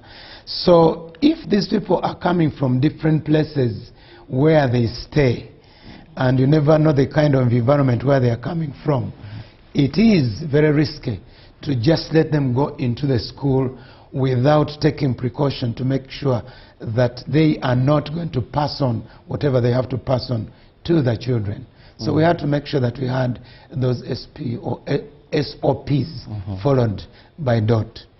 Well, we are still looking at safety of children in schools in regards to Ebola. Now, we are not doing any way bad. Later on, I'll be reading you the statistics, but we are not declared Ebola free. And of course, we are still on high alert to ensure that as government does its role, we do not have new cases of Ebola. We deal, we fight, we struggle, and end this completely, and we are declared Ebola free. Now, schools are one of the areas that bring together a lot of people, and are one of the areas that if such broke out, containing it, for example, we know in the fight against Ebola, one of the things is when they identify the source, then they will look for the contacts. Now imagine there's an outbreak in a school. How many contacts are you going to trace? Because that is how they fight such diseases, that get that person, put them on medication, but also look for whoever was in contact with them during that period. Follow those people up. In case they saw signs and symptoms, put them on treatment, but also look for their contacts. Put them on treatment. That is how Uganda has managed to successfully. We did during COVID-19, we've done it about 3 times in Ebola, but for a school where they have thousands of children, how are you going to follow each contact, trace its contacts? Every child has gone back home. Now in a class of 70, these children coming from 70 homes, tracing contacts, quarantining them or putting something to ensure they show signs. If they don't, then you know if that is it will be very hard. Now I want to go to spacing. Because congestion is also another risk. Yeah, sure. In the times we are in. Because a congested area for Ebola, of course it needs so much of touch. But then also, this is another problem. How should schools handle taking you as a case study at Kampala City Grammar? The beauty about our school, we have the space. We have classrooms which are spacious, and even we control the number of children per room. Our classes do not exceed 28 children in a room. We have enough classes to accommodate all our pupils and without overcrowding them. It's very true that if you get overcrowded places, it's very easy to transmit this disease because there is body contact, one of the ways by which the disease spreads out. But you find that at Kampala State Grammar, and I think in most schools, they have to take precaution to make sure that there is space between one child and the other. For us, it is natural, it's normal to have space between one child and the other, and even the outside where they play from, it's quite spacious. Even when they go to dine in the dining, they dine class by class. They don't all flock into the dining space. So they go, a class dines with their teachers, they move out. Another class walks in, they dine. So we take precautions about not congesting rooms where the children are. This goes even in the dormitories. Even our dormitories are very spacious. And we have followed the guidelines of not having 3 deckers. We have 2. And for the small ones, we have even single beds so that you find that there is enough space and the children are not overcrowded where they are. Very interesting. Now that goes to, I don't know if you can hold that when numbers over increase. Because I've seen some schools at one time, before the numbers really get out of hand, shoot up, all this is well maintained. But I want you to speak to those schools that are also densely populated at this time. What best, you know, because they can't expand. I went to a school where we had 4 or 5 streams, and each stream were about 100 or 120 there. Now, when we went to the dormitories, it was a cake. It was, we managed, but still, it was quite tricky. And now I want to look at awareness amongst the children. Today, it's very unfortunate that a number of schools now focus on teaching what is examined. Anyone will tell you, asking about teacher, how have you created awareness about this to the children? Mwami Chirabo, we have the syllabus now. This syllabus with the new curriculum. Now we have more lessons, and with the more lessons we have Ebola, yes, Ebola. Now also parents tell them. So how is there any deliberate, and should there be a deliberate effort?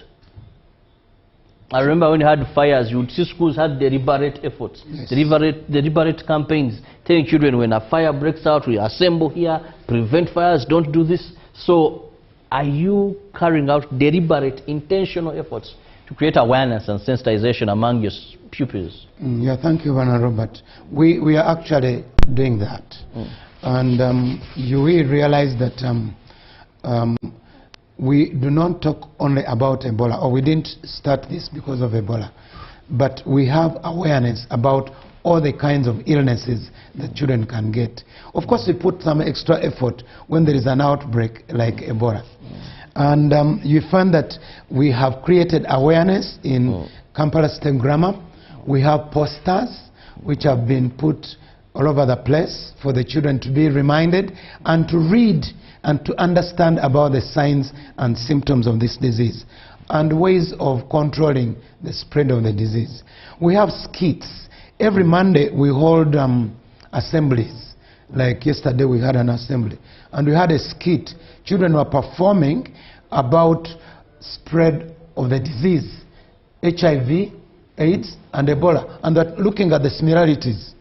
And they're also looking at the spread of other diseases in contrast with what happens with the Ebola. We have those skits, we have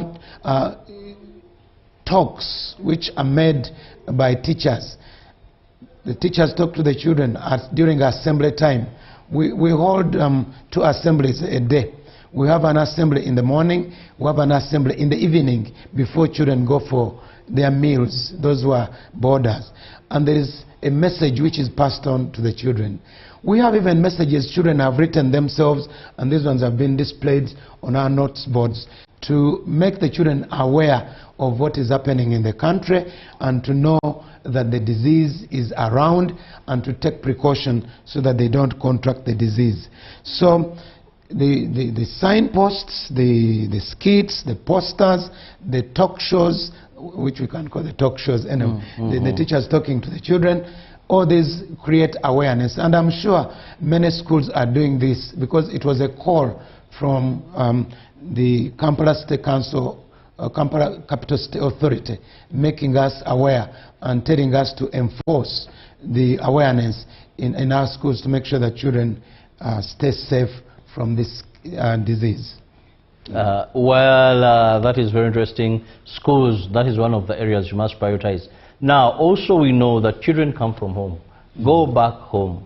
How do you bridge that gap as far as creating awareness and information is concerned? We send circulars to the parents, and one of the areas we emphasize to them, but besides talking about what is happening in the school, is also to remind them about taking precautions so that they stay safe.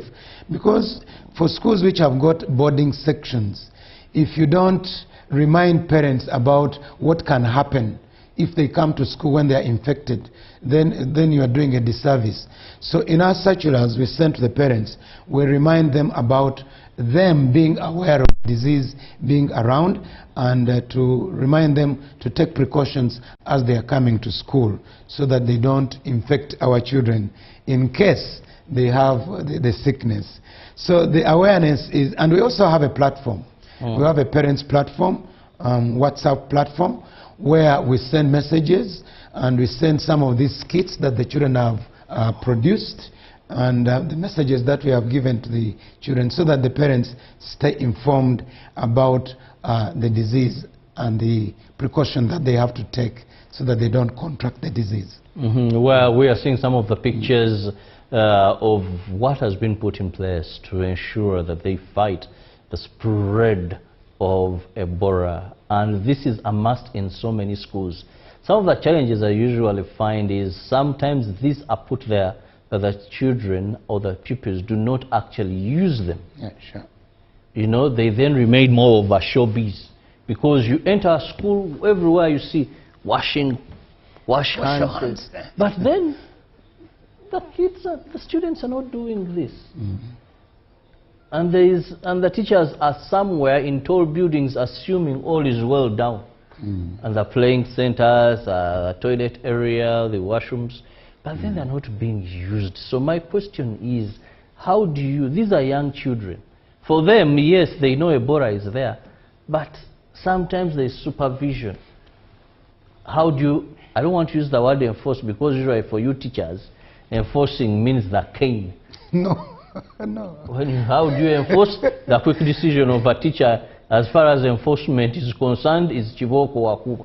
So I don't want to, but how do you ensure that actually the students, the pupils, sorry, use these facilities that are put there? In the first place, we don't have beating in our school. We don't beat. We have even a policy of non-corporal punishment in the school. So there are no bamboos somewhere near? No, we don't have those things. The schools I went to at we use gate. the words of the mouth to make sure that the children get the message and understand it. And that is the most important thing. Talk to the child so that he can appreciate what you're talking about. You don't enforce using corporal punishment and you think that the child is going to adhere, because there is a belief that a child will behave only when the pain is still on. When the pain is over, he forgets about what you have talked about.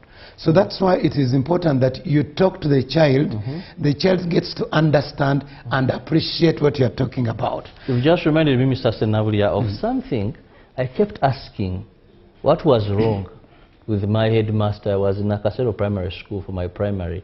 I remember Mr. Didas Tidiamuleva was our headmaster. Now at Nakasero, at the gate of Nakasero, I don't know if it's still there, there were bamboo. There's still that bush of bamboo. Now, teachers would pick sticks to cane us, the bamboo sticks. Now, guess what would, one funny thing I consider, and I wonder what their intellect was telling them. most of us were being driven by our parents to school. Yes. Now your father brings you at the gate is closed. That means it is now late. Yes. Your father drops you at the gate. They wait for your dad to drive away. Then you're beaten for coming late. You're in P2. You're in P3. Then you're beaten for coming late. That was very unfortunate. You don't drive yourself to school. And you have a distance to move from home to school. And up to now, there are some teachers I want to meet, the likes of Mr. Serwaniko, and some of my teachers at Nakasero Primary School. What was in your heads? I mean, and it was the order of the day. Actually, if I pass there and I see those bamboos, I would feel like bringing a grade and grade them out. It's not only in Nakasero. I think beating of children goes back to our times in the 70s when we were going to school. And the teachers were actually using the cane. Even in colleges, you'd be caned if you misbehaved. In secondary schools, I think that was the time where the message could be enforced by using a cane. And I think they were following the Bible. That you drop the stick and you spoil the child. So at City Grammar, I won't see a teacher moving with a cane? You will not see a teacher moving because as if it's part of their uniform, a blue pen, a red pen, then a stick? No. I think those are the olden days of the teachers of the 60s and 70s. Today, modern teachers... I never went to school in the 60s. You did? I did in the 70s. I was going to end the interview. Yeah. I went in the 70s. But I'm telling you that we were caned also. But today, caning is a forgotten story in most of the schools which are civilized schools. Because, as I said, you get the child behave when the pain is still there. And the child will even develop other feelings about the school. The children will hate school. The children will dislike you. But talk to the child. Let the child appreciate what you are talking about. Let him get the message. Let him understand. It's about understanding what you are talking about, Bwana Robert. That the children can be able to appreciate and behave. Even if you cane a child 100 strokes of cane, he will not get the mathematics if you don't teach and help him to understand what you're teaching. You'll be wasting time. So it's better you take more time to talk to the child, get all methods of teaching to make sure that the child can be able to understand what you're talking about, instead of getting a cane and you think that the pain will open up the brain and the child will understand the concept you want to pass on to the child. Yes. That's the way to go. That's the way to go, and I'm happy that now you will not find, the schools will not find a teacher moving around with a cane as if, because even us who love cows, we do not, modern day cattle rearing. I don't find you at my farm with a cane. I'll ask you, why are you holding it? Because I know it will tempt you to beat and injure and cause pain on these animals. Then what about human beings, moreover, who come to learn? Why do you have to treat them like that? Why would you cane a child? You know that it's the father dropping them, and that's the reason they are late. And even if you beat them and the father has a habit of drinking, he'll wake up late. They have nothing literally to do. I don't know why our parents never stood up against that so vividly. Yet they had, do you have, what do you call them, PTAs? Yeah, we have school management committee, we have parents associations in schools, and parents come together and discuss issues about their school. Now, in the fight against Ebola in schools, some schools would say that this incurs a cost and have asked parents to pay extra. Is that so? Yes, they are telling you. I was at one of the schools. A friend of mine told me that they were told because of the Ebola, they are going to buy sanitizer. It's expensive. They are going to buy the water cans. There's a particular they want that a child doesn't hear. They just step down. Step on the... Yes, and then the water. So they came up with a certain budget. Because this is cost they allege that never budgeted for. It came along, and they have to have these in place. So do you find it morally right for schools to charge extra? You are a headmaster. managing a school extra to have this in place? I don't know how the other schools manage their schools, but I remember during COVID, it was mandatory to have a budget for that.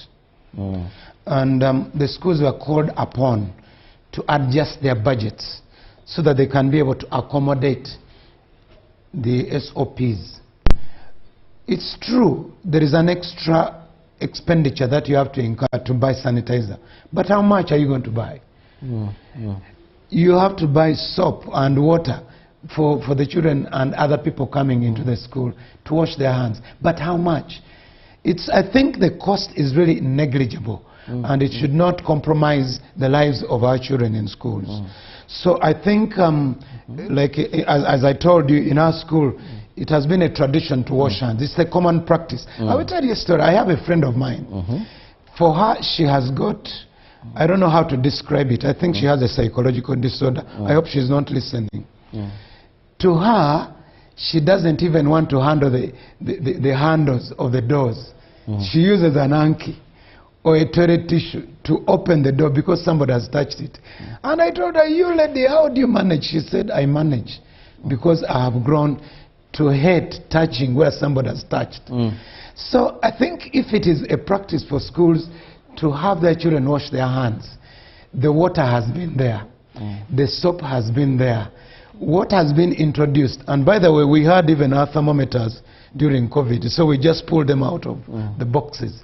I don't think there should be an extra budget now for schools really to ask their parents to pay an extra sum of money to buy a thermometer, to buy sanitizer, to buy soap, and to pay for the water that people are going to use. I think it's not upright. It's not proper. We could squeeze the budgets that we have for the sake of the health of our children, and the practices that the schools have been putting in place should be continued with, so that the children are safe. Yes. Well, I love that coming from a headmaster, that for sure this shouldn't be a reason for, again, parents to be exploited, that we need to buy sanitizers, we need to buy tanks where children have to wash their hands.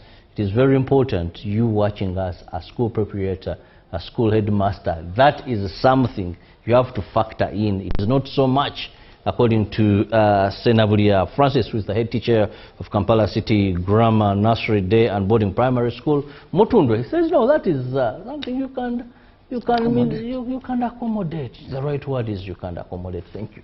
You can accommodate. Now, let's also look at another area I find of concern in schools, and I've seen these vans. City Grammar has them, Kampala State Grammar. Several of them. Several of them. Yes. Now, I'm tempted to believe that our children are heavily overloaded.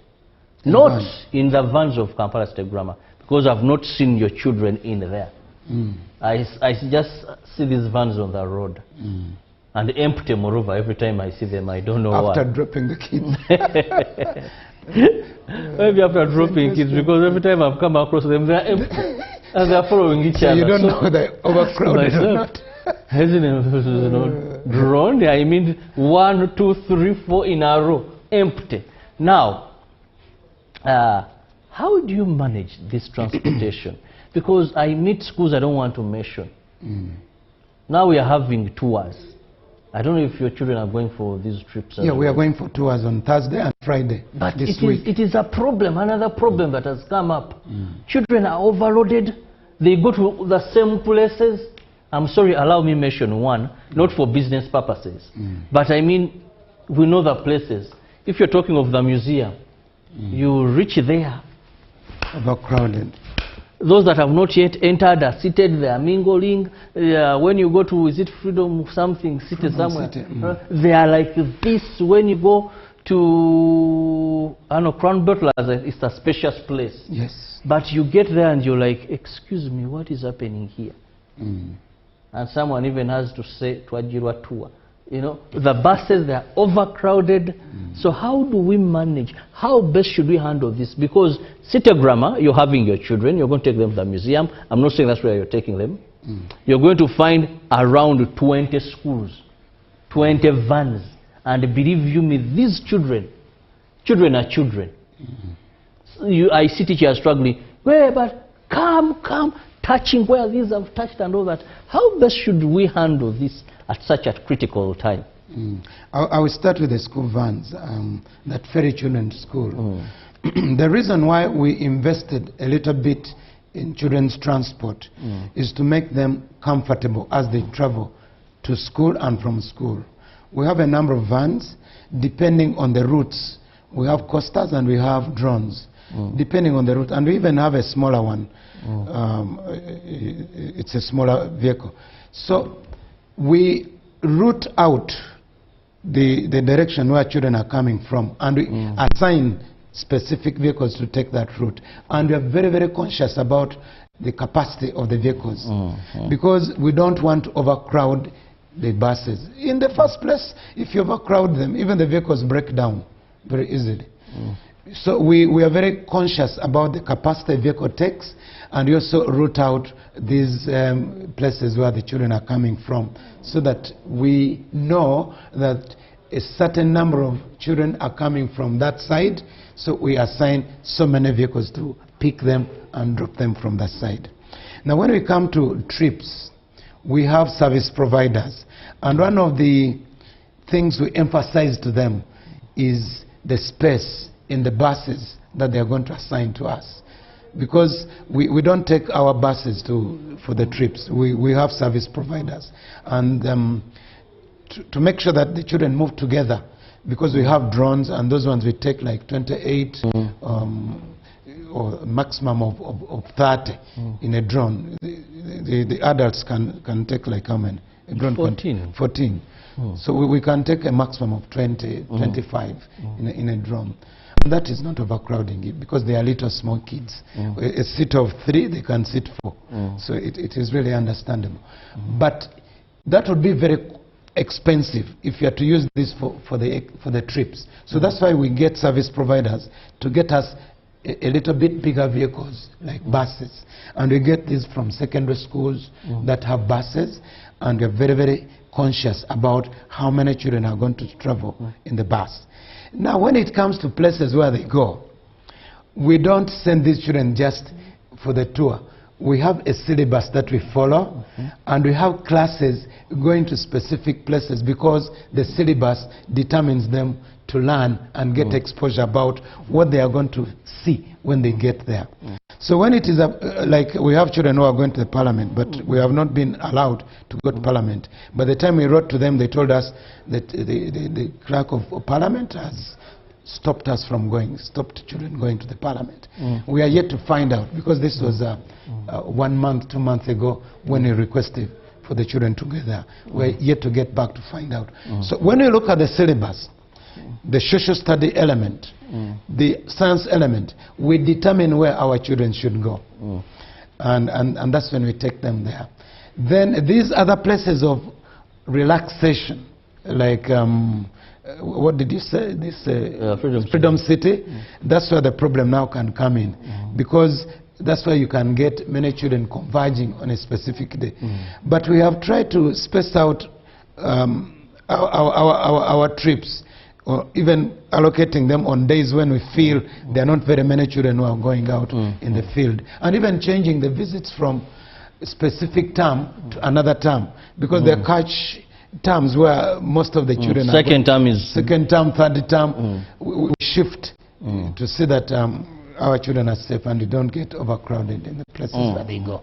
Well, it is a very interesting discussion, and of course I know if you own a school, you're an headmaster and you're watching this show, there's so much for you to pick, because if by any bad luck, fate has it that way, that a case is detected in a school, that will not only taint, I know Ugandans, there was a way we perceive certain things. An outbreak in a school of such a disease will do you a menace when it comes to business and pupil intake and maintaining the numbers you have. So it is best for you to invest. It's best for you to put in place safeguards against Ebola. And we almost come to the end of this. But let me just have your parting shot, Senabulia. Yeah, thank you, Robert. I'd like to thank you for the moment we have had to share what happens at Kampala City Grammar with the community outside there. And I'd like to call upon the parents to be very conscious about this disease. It is present.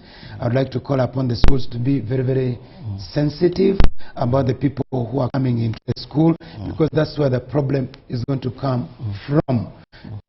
You may take precautions, you may sensitize your parents, but those visitors who come in, you need to take precautions so that the visitors who come to school, they are checked, and if anybody presents with any of the symptoms and signs, please exclude them from coming to our school. Let's keep our children safe. Let's keep our children informed about what is happening, especially about their health. Well, thank you so much, Senabulia Francis, Headmaster, Kampala City Grammar Nursery Day and Boarding Primary School, Mutundwe, for your time, and of course, above all, you are a viewer. Thank you very much for being with us. Now, I'll take a break, but when I return in the next hour, it is Good Morning Uganda Extra, and we'll be looking at matters of the East African community. Keep up with us.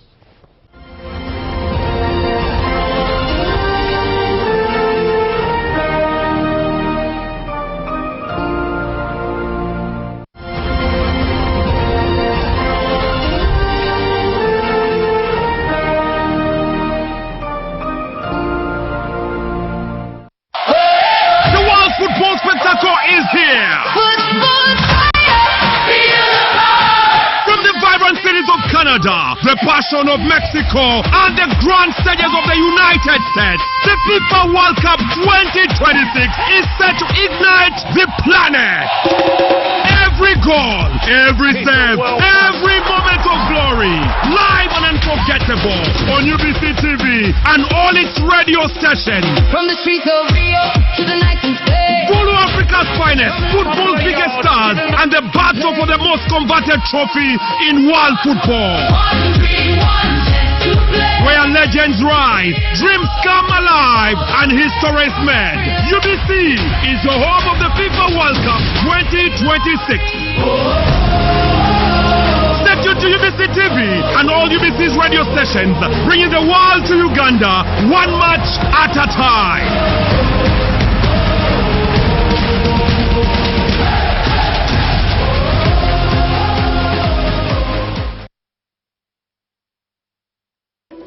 In a nation hungry for truth, a world where every story matters, there exists a beacon of trust and reliability. For decades, they've been our voice and our window to the world, holding the mirror of our history. With 4 TV stations and 11 radio channels spanning 27 languages, they stand as guardians of information, defenders of truth. With Mascari Heritage Advantage, they uphold every citizen's right to reliable and free information.